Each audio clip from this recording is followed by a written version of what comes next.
guys, so ipapakita ko po sa inyo yung binigay sa akin ng mga teddy bears ni lola ko. Yung si lola ko ba, yung Pinay OFW vlog. Please subscribe niyo po siya.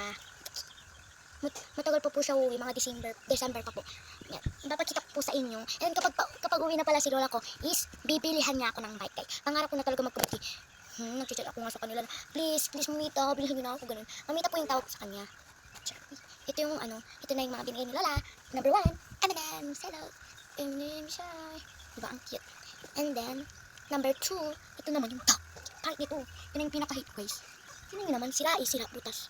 Butas yan guys. Yan, kaya hate na hate ko siya. Tapos para siyang geng-geng dito sa bracelet niya. I mean, pintas niya. Pero okay lang. And then, ito naman yung lollipop. Maganda din naman siya, pinapagupan ko. And then, ito, kasama nito, natanggal lang.